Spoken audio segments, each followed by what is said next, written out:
Donc je m'appelle Abdelhakim Mahour, je suis né en 66. Je travaille dans une société de maintenance industrielle, un gros groupe. Je tairai le nom parce que voilà. Je suis chef d'équipe, donc j'ai grimpé les échelons au sein de mon entreprise. Et puis mes origines, je suis français d'origine algérienne.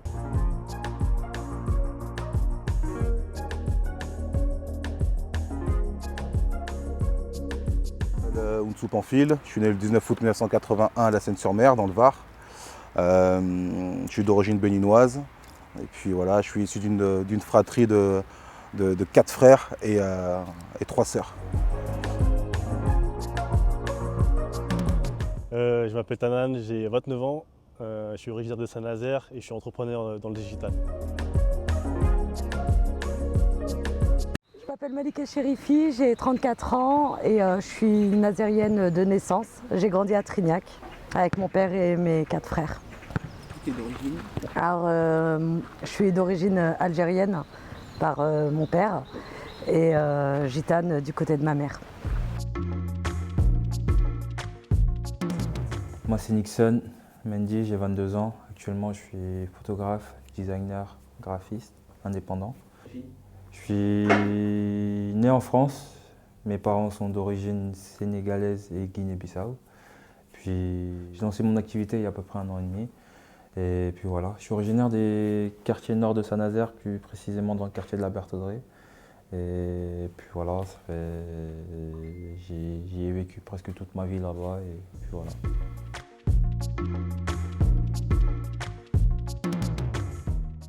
Alors, moi, je suis une descendante de l'immigration, mais je n'ai pas vécu cette immense douleur-là. Par contre, ce qui m'a poussée à écrire un spectacle sur le sujet, d'ailleurs 2 spectacles sur le sujet, c'est que 3 de mes grands-parents sont venus pendant la guerre d'Espagne. Je ne connais pas spécialement les raisons, est-ce qu'elles étaient plutôt économiques, plutôt politiques. Ça a été difficile pour moi de savoir, tout simplement parce que la souffrance était telle que, comme la plupart des immigrés, mes grands-parents voulaient être plus français que les Français. Il leur semblait que la seule façon de se faire accepter était de renier leurs origines. Et en grande partie à cause du mauvais accueil qui était réservé aux immigrés à ce moment-là. Il faut imaginer, février 1939, 450 000 Espagnols qui débarquent d'un coup.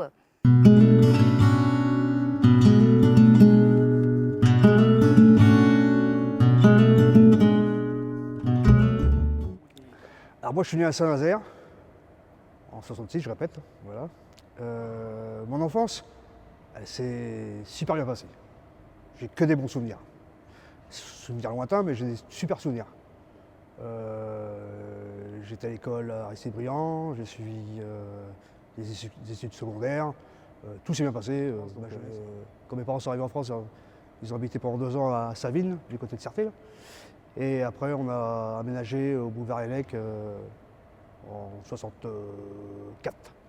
Et moi, je suis né au boulevard Hellec. Je suis arrivé ici en février 1992. J'ai été donc scolarisé à l'école Herriot-Boncourt, ensuite au collège Pernourange, par la suite à la cité scolaire où j'ai eu un bac électronique. Et puis parallèlement à ça, je faisais du foot à Saint-Nazaire, où j'ai joué avec de nombreuses personnes de différents quartiers de Saint-Nazaire. Et puis professionnellement parlant, j'ai travaillé en tant qu'électricien au chantier naval à Saint-Nazaire, là où on construit les paquebots. Et puis en 2005, juillet 2005, je suis rentré dans le monde de l'animation socio-culturelle. Et puis j'ai fait 11 ans en tant qu'animateur jeune, référent du public 16-25 ans.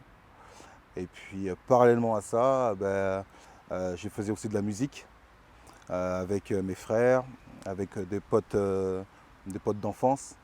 Et puis on a monté un studio d'enregistrement qui s'appelait Studio Coup de Maître, où on a enregistré des artistes et groupes d'artistes venant de Saint-Nazaire, de toute la France. Et puis aujourd'hui, j'ai fait une entreprise dans l'artistique et le culturel, et je suis président de l'association NCA Tranx. Ça se passait plutôt bien à l'école, au collège. J'ai vraiment pas ressenti de racisme envers les Asiatiques. J'étais d'une famille où mes parents ils faisaient le maximum pour que je sois intégré. Donc j'ai fait une école privée. Donc ça déjà je pense que ça cadre plus. On était, on va dire, avec des Français, on va dire. Du coup on pouvait plus simplement s'intégrer avec leur culture. Je pense déjà par rapport à ça, ça m'a beaucoup plus aidé à m'intégrer dans la communauté, dans la France, quoi, la France qu'on connaît aujourd'hui, quoi. Ensuite, au niveau du collège, c'était un peu plus compliqué parce qu'il y avait toujours quand même des réflexions, on va dire, mais ça reste vraiment gentil. Je n'ai pas connu de gros cas où j'étais vraiment victime de racisme. C'était juste des petites réflexions comme tout le monde aurait pu reprendre quand on est jeune, quoi. Qu'on soit noir, blanc, arabe, un peu gros, un roux, tout le monde s'aurait fait vanner à cette époque-là. Donc vraiment, j'ai pas ressenti de choses vraiment de haine, on va dire, envers la culture asiatique. Dans ma vie d'adulte, c'est quelque chose que je ressens pas du tout, parce que j'ai habité pendant des années à Lyon, dans les grandes villes, à Bordeaux, où justement la mixité, le communautarisme, ça existe. Du coup, c'est vraiment tout le monde, toutes les communautés. Donc voilà, on ne ressent pas le racisme envers telle ou telle ethnie, parce qu'on vit tous ensemble, on est tous sur le même bateau, on va dire. Au niveau de mon enfance, j'ai pas réellement senti des traitements différents au niveau de ma couleur de peau. Depuis tout petit, je fais du foot. Du coup, dans les clubs de foot à peu près partout en France, je pense que c'est la même chose. Mais au niveau des dirigeants et des encadreurs, la politique qui est appliquée, c'est jouer au foot et le reste, on l'oublie, on le laisse ailleurs.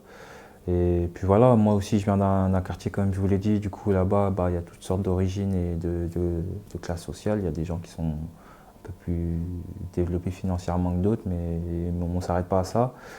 Et puis voilà, après j'ai dû, pendant mes années scolaires, avoir des petits timents au niveau de ma classe sociale, que je viens d'un quartier et d'autres non. Mais je me suis vraiment pas arrêté à ça, et puis voilà.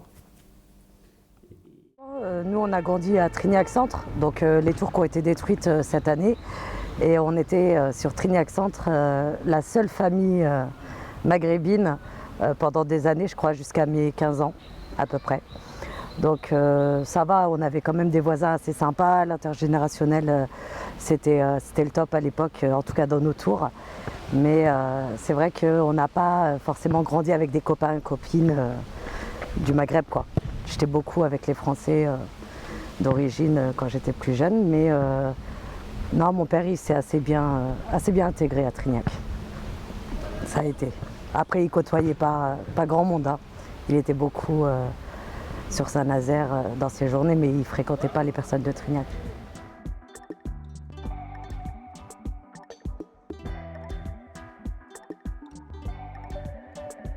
J'ai jamais ressenti de différence envers ma religion, mon origine, ma couleur. Vraiment à cette époque-là, donc c'était dans les années 70, 70-80, vivre ensemble était naturel.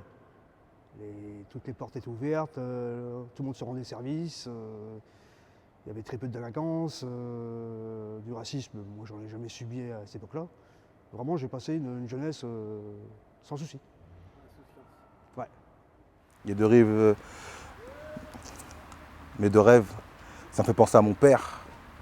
Ça me fait vraiment penser à mon père qui nous a toujours poussé à bien travailler à l'école, qui nous a toujours poussé à ne pas faire de bêtises, de rester droit, de rester fier, de surtout faire avec ce que nos parents pouvaient nous donner, nous inculquer, les bonnes valeurs, le respect, le partage. Comme j'ai dit, je suis issu d'une famille nombreuse, je suis d'origine béninoise. Donc mon père il est venu en France en 1969. Il a fait venir ma mère par la suite. On est tous nés en France. Mais une petite anecdote, une fois on est arrivé en retard à l'école et puis on a eu le mot dans un cahier. Mon père a dit Vous savez, moi à l'époque, j'allais à l'école à Fo. À Fo, ça veut dire à pied en béninois. Et puis je faisais 10 km aller, 10 km retour. Je n'avais pas de cahier, pas de trousse, ni de cartable, ni de chaussures. J'allais à pied, pieds nus. Et puis, on avait une ardoise et une craie et le professeur nous interrogeait 7 x 7. On devait vite écrire la réponse sur l'ardoise et lui montrer. Si il y avait une erreur, c'était la chicotte. Puis il disait, vous voyez, et vous avez la carte de bus. L'arrêt de bus est à 100 mètres d'ici. Et vous trouvez le moyen d'arriver en retard à l'école. Vous voyez, c'est ces paroles-là qui nous ont fait prendre conscience. En tout cas, moi, à titre personnel, ça m'a fait prendre conscience que j'ai de la chance. Et que on a, quand je dis on, c'est moi et mes frères et sœurs, on a accompli le rêve de mon père. Ça, c'est super important, c'est que mes parents, ils voulaient que mes sœurs et moi, j'ai 2 grandes sœurs, qu'on ait des bonnes études, qu'on fasse des études. Donc ils mettaient les moyens financiers, on mettait dans des bonnes écoles, mais à côté de ça, il n'y avait pas d'aide à la maison. C'était compliqué de leur expliquer des problèmes de mathématiques, de français, où eux-mêmes, dans leur langue, ils ne comprenaient pas, quoi.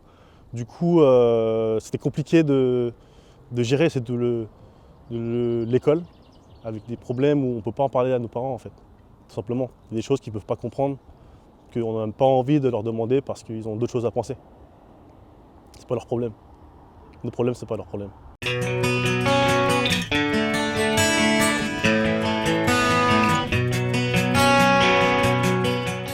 Je suis né en France, mais mes parents sont d'origine étrangère. Du coup, moi, j'ai eu la chance de pratiquer 2 langues, même si à l'école, on en apprend plusieurs. J'ai un peu plus du mal avec les langues qu'on apprend à l'école, mais parce que voilà, mais quotidiennement, je parle français et mandjak. Et puis, je pense pas que ça soit un défaut, je pense. Et je pense qu'au contraire, c'est une force. Ouais, bien sûr, avoir une double ou une triple culture, c'est une richesse et même encore à l'heure actuelle, j'espère que ça continuera comme ça, à avoir plusieurs, que les gens ne se mettent pas dans un nationalisme et que justement on se mette avec toutes différences, toutes cultures différentes et qu'on apprenne à vivre ensemble, c'est une richesse. Pour moi, pendant longtemps, j'ai pas compris l'utilité. Et quand j'étais un peu plus jeune dans l'adolescence, où voilà, des fois il y avait des petits pics, je reniais un petit peu mes origines. Pour moi, j'étais français et d'origine asiatique, mais j'étais français.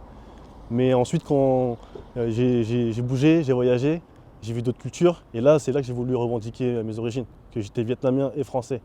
Et là, plus je grandis, plus je suis fier de mes origines, en tant que la culture, les valeurs, tu parles de la cuisine, tout ce qui est culinaire, et même la culture, je m'ouvre de plus en plus à la musique, au cinéma vietnamien, que quand j'étais plus jeune, je ne regardais pas, quoi.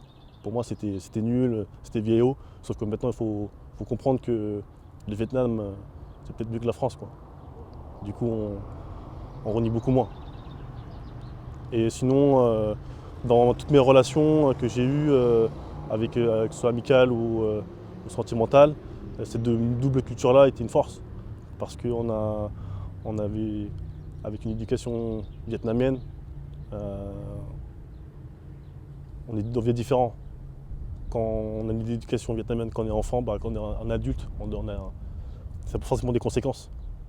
Du coup, c'est une force. C'est une grande force, la double culture. Je me sens français, je suis français. Donc c'est même pas une histoire de se sentir, c'est je suis français. Je suis français, je suis algérien de par mes origines, de par mes parents. Et ça, je ne renie pas et j'en suis fier. Mais je suis français. Donc là, il n'y a même plus d'histoire de questions à se poser. La France, c'est mon pays, je suis français.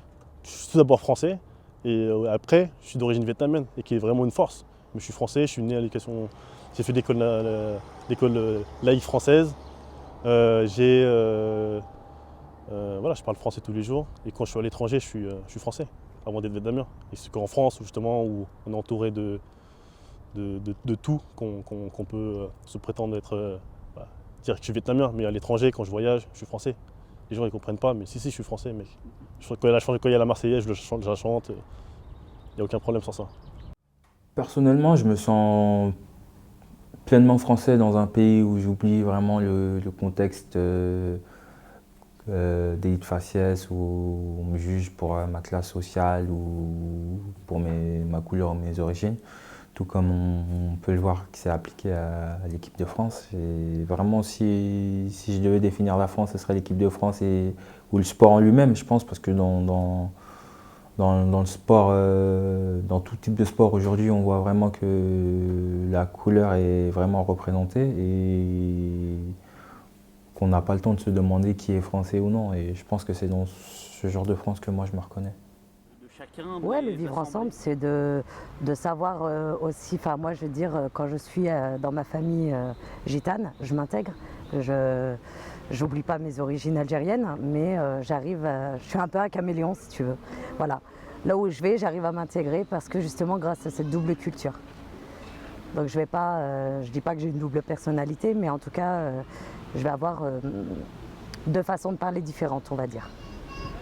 Avec le pays Ah mais c'est une fierté pour moi, l'Algérie c'est une fierté.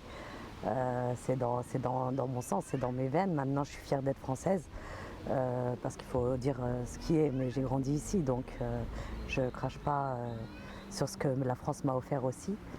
Mais ouais, pour moi l'Algérie c'est une fierté. Bien sûr que dès que je peux je vais en Algérie. Enfin voilà, l'Algérie c'est mon pays de cœur. Hein.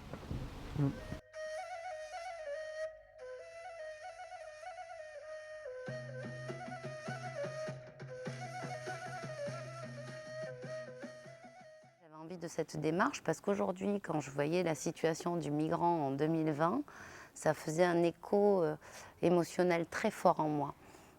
Du fait de me dire, punaise, mais l'histoire se répète. Si elle se répète, c'est en partie à cause de ce silence imposé qui a cousu les bouches de mes ancêtres et qui coud encore les bouches de tellement de gens qui sont arrivés ici et qui se sont sentis trop différents et trop peu acceptés pour être finalement eux-mêmes.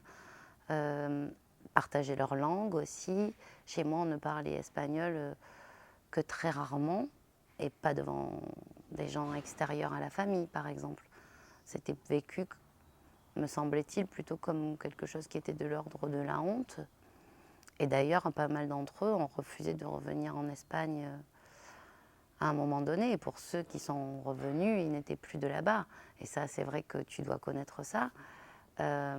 Ici, tu n'es pas vraiment un Français, tu es un Français avec des origines. Et là-bas, tu n'es pas du tout algérien. Tu es un petit Français privilégié qui n'a pas affronté les choses douloureuses dans son territoire, sinon de naissance, d'origine. Donc tout ça, ça m'intéressait tellement et ça résonnait en moi tellement fort et ça réveillait une peine tellement grande que je me suis dit, je porte dans mon sang les stigmates de cet exil. Il faut que je raconte tout en poésie cette histoire pour que simplement dans la tête des quelques personnes qui se sentent concernées par le sujet, ça rappelle que cette période, comme plein d'autres, comme l'immigration nord-africaine, au moment où on a besoin d'eux, on les fait venir et puis presque on leur demande de repartir quand on n'a plus besoin. Il y a des choses qui sont scandaleuses mais qui s'enchaînent comme ça dans l'histoire, comme si tout était normal. Et c'est vrai que c'était une façon de... Avec Bouche Cousue, c'était une façon de dire mais stop, regardez les dégâts que ça fait sur la construction d'une identité, de dire à quelqu'un tu n'es pas chez toi ici, alors que la France se revendique comme une terre d'accueil. Igual que combatimos, rumba la rumba la rumbamba, pero igual que combatimos, rumba la rumba la rumbamba. Et j'avais cette enseignante qui me disait à chaque fois, c'est pas grave Hakim, non, c'est normal Hakim que tu fasses des fautes, t'es pas français. Et ça m'a marqué parce que à la base, je suis né en France, donc à la base, je dois savoir écrire français. Voilà, c'était pas une excuse par rapport à mes difficultés sur la grammaire. Donc j'avais trouvé ça un peu surprenant. Et si je la retiens aujourd'hui, c'est que ça m'a marqué. Ouais, si, on me l'a fait ressentir, mais moi, ces personnes-là, je les ai juste évincées de ma vie. Ne serait-ce que le jour où j'ai commencé à porter le voile. Mais ça a été un tri définitif dans ma vie parce que les gens, ils venaient plus. Ou tout simplement par rapport à mon choix de vie, mon choix de mariage. Ou j'ai eu énormément d'amis qui sont partis. Donc, c'était pas forcément des amis. Mais ouais, on m'a fait ressentir des fois que j'étais pas à ma place. C'est compliqué quand tu es en France, tu n'es pas forcément française. Quand tu es en Algérie, tu n'es pas forcément algérienne. Il faut réussir à trouver ta place. C'est pour ça qu'il faut savoir être un caméléon et t'intégrer là où tu vas.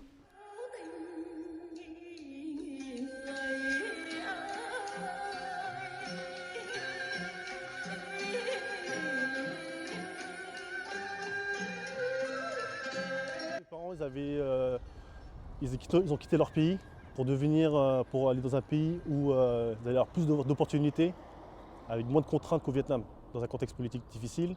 Donc pour eux, la seule réussite, c'était les réussites par les études. C'est pour ça que ils ont mis beaucoup de pression pour moi. Ils m'ont toujours dit, tu feras des longues études et pas autrement. Donc mes choix personnels, mes volontés, elles passaient après les volontés de mes parents. Sur ça, ils étaient vraiment super stricts sur les appréciations en fait. Ils voulaient juste qu'on soit les meilleurs et qu'il n'y avait pas d'excuses à avoir. Parce que les excuses, de toute façon, ils ne comprenaient pas. On n'avait pas d'excuses, nous, à leur dire pourquoi on n'était pas premiers. Parce qu'on avait tous les outils nécessaires pour réussir.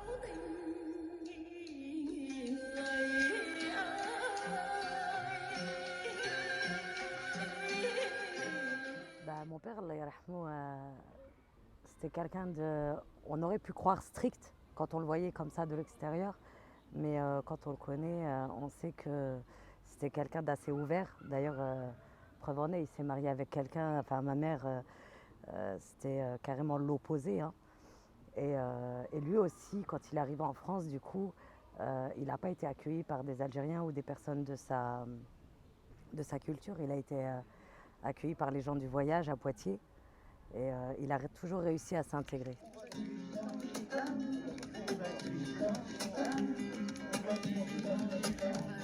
Oh Sainte Marie,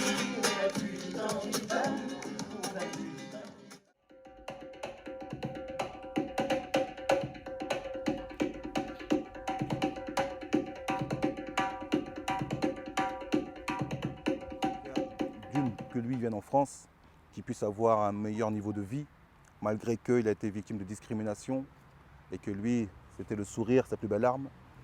Et pour nous, il nous a mis dans de bonnes conditions. Donc, les deux rives, mes deux rêves, ça me fait penser à ça. Voilà, le Bénin, la France, l'histoire de mon père. Quand il est arrivé à Marseille, il ne savait pas où aller. Il marchait dans les rues de Marseille. Il a été cuistot pour une famille. Ensuite, il a fait une formation en tant que soudeur. Il a travaillé au chantier Arsenal de Toulon. Puis après, il est venu ici au chantier naval à Saint-Nazaire. Et puis, il a permis à ses enfants de vivre dans de bonnes conditions, d'avoir des trousses, cahiers, cartables, une carte de bus, d'aller dans des clubs sportifs, de faire de la musique, d'aller dans des structures telles les maisons de quartier, de rencontrer du monde. Voilà, tout ça avec les bonnes valeurs qu'ils nous ont inculquées, ma mère et mon père. Il a toujours réussi à s'intégrer. Toujours, il a réussi à s'intégrer, il a toujours réussi à travailler. Et il m'a donné cet amour pour l'Algérie parce qu'il s'est saigné pour savoir qu'il a élevé 4 enfants tout seul. Et il s'est saigné pour nous donner des valeurs, pour nous donner beaucoup de choses en rapport à notre pays, en rapport à notre religion. Et je ne l'en remercierai jamais assez pour ça. Il a vraiment tout fait pour qu'on manque de rien et pour qu'on aime notre culture. Envers ces gens, cette génération qui a tout quitté, famille, pays, qui a traversé la Méditerranée, qui sont arrivés en France dans des conditions aussi assez compliquées. Hein. Comme je te répète, au début c'était dans des baraquements, des cabanes de chantier, donc ils ont dû souffrir. Hein. Je pense qu'ils ont hyper souffert. Hein. Et du regard bien sûr des autres, ça a dû être terrible aussi. Souvent ils venaient tout seuls, ils n'étaient pas accompagnés de leurs femmes. Les enfants étaient encore au pays, donc c'est éloigné de chez soi, c'est compliqué. Il n'y a que du respect pour ces gens-là. Et en fait, en quelque sorte.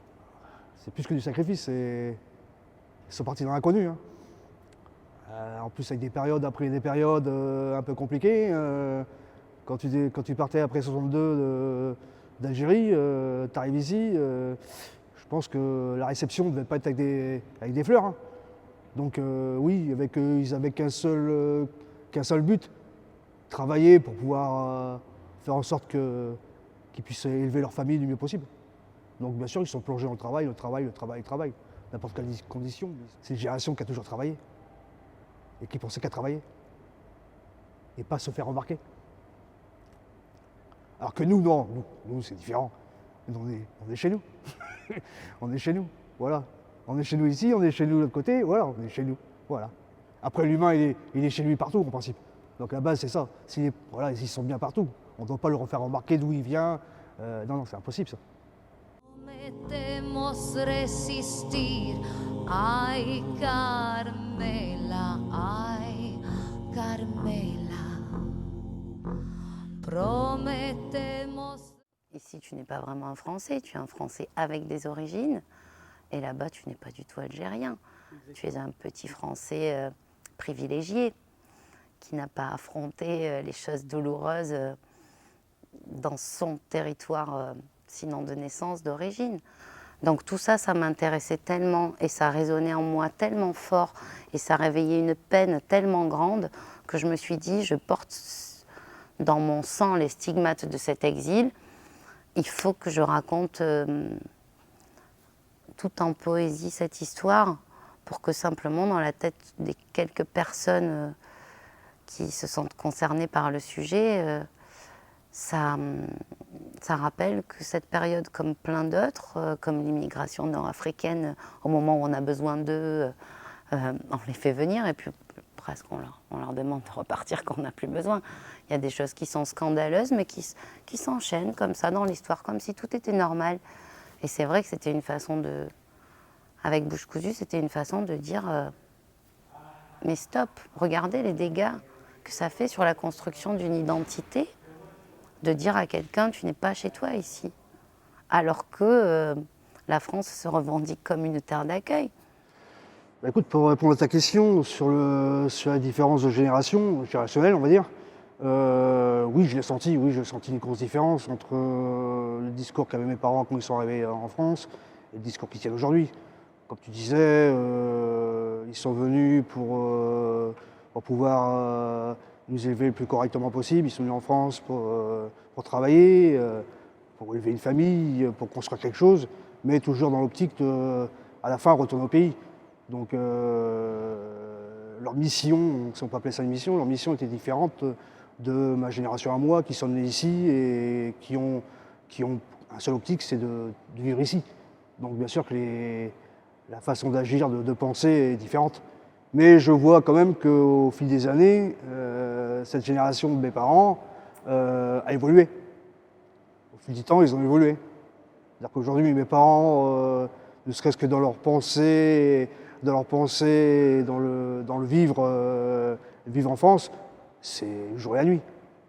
Ils sont intégrés d'une façon de vivre, d'une culture qui fait aujourd'hui qu'ils sont à la fois des Algériens fiers de l'être, mais à la fois des Français intégrés avec une vie parfaite entre tous.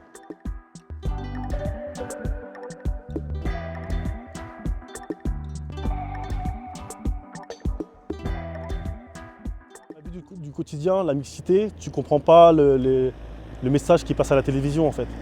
Moi, dans la vie que je vis, où je côtoie tout le monde, toutes les origines, toutes les mixités, toutes les nationalités, et quand j'allume la télévision, je vois BFM qui parle de sujets d'islamistes, d'extrémistes. C'est des choses que je ne comprends pas ça me désole en fait. Que des gens qui ne connaissent pas cette mixité-là et qui ont des a priori et qui jugent. Et c'est ça pour moi le plus gros problème en fait de la France, du vivre ensemble en fait. On parle que de ça, faut se voiler la face des autres problèmes peut-être, Mais aujourd'hui, le sujet principal, c'est ton origine. Donc dans la vie de tous les jours, bien sûr que tu sens les regards différents de ce que j'ai pu vivre à une époque où le sujet était inexistant. Ceux qui prennent information par rapport à ces médias, on ne peut pas avancer, c'est impossible d'avancer avec ce qu'ils nous disent, ce qu'ils nous racontent. Si tu ne vis pas ensemble, tu ne peux pas comprendre. Donc ne pas juger et ne pas avoir d'opinion, avoir des actes politiques derrière qui vont à l'encontre de cette mixité-là en fait. Alors que c'est la clé. On fera pas différent.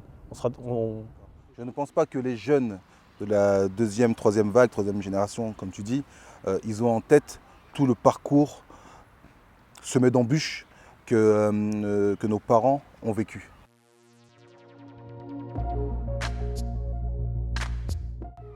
Du coup, je m'appelle Alima Gendouz, j'ai 16 ans, je suis française d'origine algérienne. J'habite dans le quartier de la Bouletterie depuis petite et je suis en seconde au lycée Brosseau-Blanchot. Je m'appelle Sophia Bourras, j'ai 18 ans. Je suis à l'école de la deuxième chance. Je travaille mon projet professionnel dans le secrétariat et je suis française de parents marocains. Mon enfance, elle a été très facile pour moi. Depuis petite, j'habite dans le quartier de la Bouletterie. Surtout, j'ai des amies aussi à moi qui sont africaines, arabes, françaises, un peu de tout. Et c'est tout. Ça m'arrivait rarement d'avoir des problèmes au niveau de notre culture, mais ça a été un frein de temps en temps, mais rarement. Quel type de frein, par exemple, as-tu rencontré? Par exemple, pour des stages. Ouais. Vu que je suis... Enfin, ça se voit un peu que je suis marocaine, ça a été un frein. C'est une contrainte de... Par exemple, au téléphone, juste avec mon prénom, on peut pas savoir forcément que je suis arabe. Et quand je vais me présenter, après là, ça peut devenir un frein. Le premier fait, c'est comme j'ai dit au foot, je pense que ou dans le sport, les gens n'ont pas vraiment le temps, ou vraiment c'est une minorité à oublier. C'est que tout le monde est là pour vivre la même chose et je pense que c'est pareil dans tout type de passion, que ce soit dans le monde du travail ou dans autre chose, mais vraiment dans le sport, c'est là qu'on ressent plus le truc. C'est qu'on n'a pas le temps de s'attarder sur qui vient d'où, qui est comment, et on est juste là pour pratiquer ce qu'on aime, je pense. Et du coup, quand les gens sont passionnés, ils oublient. Du coup, si on fait en sorte que la France, si on fait en sorte que les passions soient une des références de la France, et je pense que le racisme va vite se faire oublier, je pense. Même si on en aura toujours, mais je pense que la passion prendra plus sa place sur le racisme. La double culture, pour moi, c'est une richesse parce qu'on peut parler plusieurs langues. C'est une richesse au niveau de la nourriture. On peut voyager et c'est toujours intéressant de découvrir une nouvelle culture. La double culture, pour moi, c'est une richesse parce que je suis algérienne et française, qui fait que je parle deux langues, je voyage plus, je voyage dans d'autres pays musulmans par contre parce que je suis musulmane. Je mange, même si en France, c'est pas la même nourriture que nous, mais la culture algérienne, c'est une autre nourriture qui est meilleure, moi je trouve. Et c'est tout. Je me sens française parce que je suis née en France, parce que je suis allée à l'école en France, que je parle bien français normalement. Mais aussi j'ai des amis français et c'est tout. Ils m'ont posé la question si j'étais française par rapport à mon prénom, par rapport à mon physique. Je sais pas, quand j'étais en cours par exemple, et parce qu'ils étaient choqués par mon prénom, parce que mon prénom Alima, c'est pas trop commun ici. Et du coup, je leur ai dit que si j'étais française, mais je suis juste d'origine algérienne et que ça change rien. Si on me donnait le pouvoir de changer les freins par rapport à la double culture, moi je changerais les mentalités, la façon de penser de certaines personnes discriminatoires. Donc, voilà.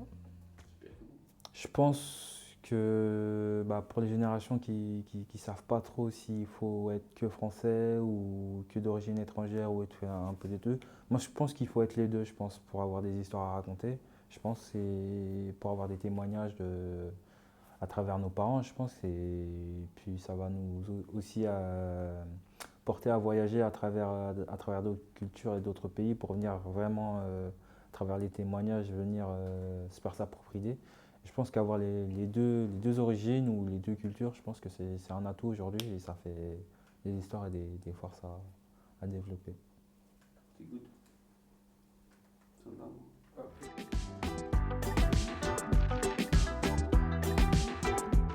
Non, si j'ai un message à passer à la jeunesse aujourd'hui, bah, le message, ça serait d'échanger, de partager,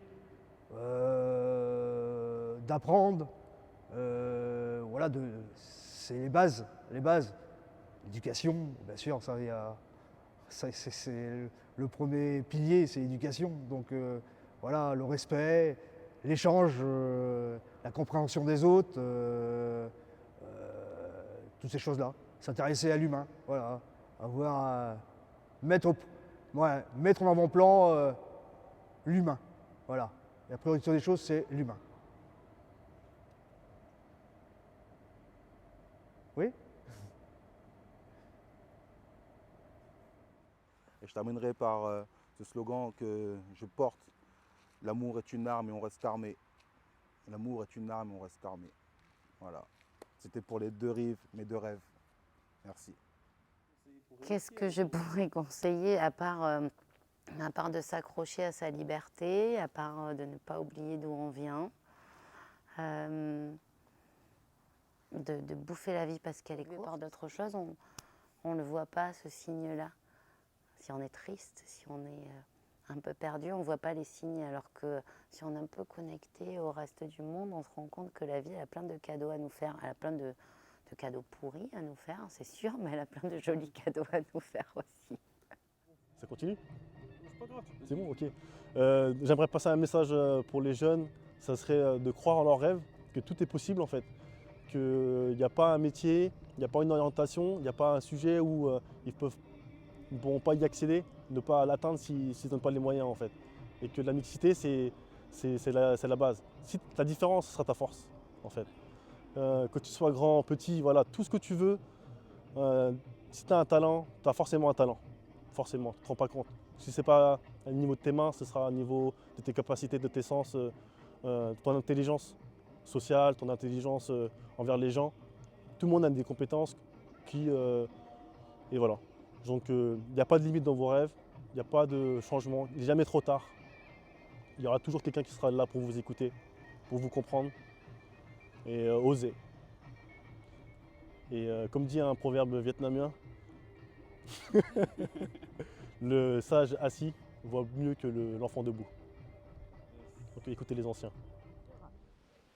Après, je ne peux pas donner de conseils aux autres enfants. Maintenant, par rapport à moi, à mes enfants, je leur cache rien, je leur explique vraiment tout.